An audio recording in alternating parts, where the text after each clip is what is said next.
ಕೇಂದ್ರ ಸರ್ಕಾರ ಜಾರಿಗೆ ತಂದಿರುವ ಕೃಷಿ ಮಸೂದೆಗಳ ವಾಪಸಾತಿಗೆ ಹಾಗೂ ಕೃಷಿ ಉತ್ಪನ್ನಗಳಿಗೆ ಕನಿಷ್ಠ ಬೆಂಬಲ ಬೆಲೆಯನ್ನು ಕಾನೂನಾತ್ಮಕಗೊಳಿಸಲು ಆಗ್ರಹಿಸಿ ದೆಹಲಿಯ ಹೊರವಲಯದಲ್ಲಿ ನಡೆಯುತ್ತಿರುವ ಐತಿಹಾಸಿಕ ಚಳವಳಿಗೆ ಸೆಪ್ಟೆಂಬರ್ 26ನೇ ತಾರೀಕಿಗೆ 10 ತಿಂಗಳು ತುಂಬಲಿರುವ ಹಿನ್ನೆಲೆಯಲ್ಲಿ ಸಂಯುಕ್ತ ಹೋರಾಟ ಕಿಸಾನ್ ಮೋರ್ಚಾ ಸೆಪ್ಟೆಂಬರ್ 27ರಂದು ಭಾರತ್ ಬಂದ್ಗೆ ಕರೆ ನೀಡಿದ್ದು ಅಂದು ಬೆಳಗ್ಗೆ 10 ಗಂಟೆಗೆ ಬಿಸಿ ರೋಡ್ನ ಮಿನಿ ವಿಧಾನಸೌಧದ ಬಳಿಯಿಂದ ಕಾಲ್ನಡಿಗೆಯಲ್ಲಿ ಹೊರಟು ಬ್ರಹ್ಮಶ್ರೀ ನಾರಾಯಣಗುರು ವೃತ್ತದ ಬಳಿ ಬೃಹತ್ ಪ್ರತಿಭಟನಾ ಸಭೆ ಹಾಗೂ ರಾಷ್ಟ್ರೀಯ ಹೆದ್ದಾರಿ ಬಂದ್ ಚಳವಳಿ ನಡೆಯಲಿದೆ ಎಂದು ಸಿಐಟಿಯು ಜಿಲ್ಲಾ ಕಾರ್ಯದರ್ಶಿ ರಾಮಣ್ಣ ಬಿಟ್ಲ ಹೇಳಿದರು.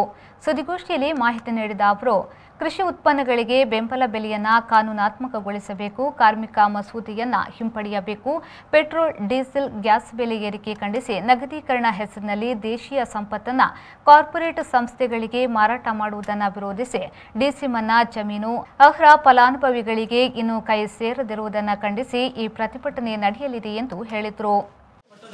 ಕಳೆದ 10 ತಿಂಗಳಿಂದ ಇಡೀ ದೇಶದಲ್ಲಿ ರೈತರು, ಕಾರ್ಮಿಕರು ಒಟ್ಟಾಗಿ ಇವತ್ತು ಈ ಸರ್ಕಾರ ತಪ್ಪು ನೀತಿಗಳ ವಿರುದ್ಧ ನಾವು ಹೋರಾಟ ಮಾಡ್ತಿದ್ದೀವಿ.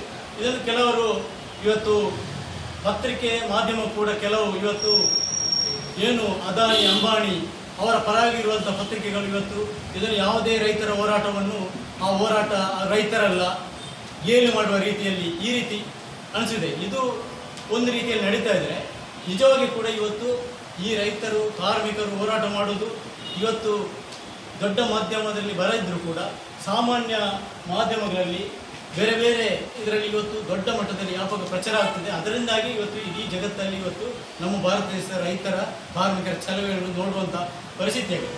ಅದಕ್ಕೆ ನಾನು ಏನು ಸೇರಿದೆ ಅಂದರೆ, ಇವತ್ತು ಈ ದೇಶದಲ್ಲಿ ಕಿಟ್ಟಿನ ಚಳವಳಿ ಯಾಕೆ ನಡೆಯಿತು?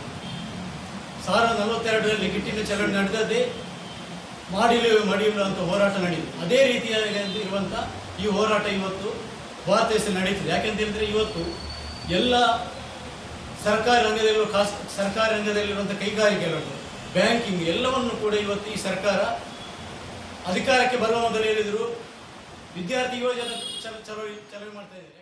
ರೈತ ಸಂಘದ ಜಿಲ್ಲಾ ಪ್ರಧಾನ ಕಾರ್ಯದರ್ಶಿ ಪ್ರೇಮನಾಥ್ ಶೆಟ್ಟಿ ಬಾಲ್ತಿಲಾ, ತಾಲೂಕು ಕೋಶಾಧಿಕಾರಿ ಡಿಕೆ ಸಾಹುಲ್ ಹಮೀದ್, ಸಂಘಟನಾ ಕಾರ್ಯದರ್ಶಿ ಸದಾನಂದ ಶೀತಲ್, ಡಿವೈಎಫ್ಐ ಕಾರ್ಯದರ್ಶಿ ತುಳಸಿದಾಸ್ ಉಪಸ್ಥಿತರಿದ್ದರು.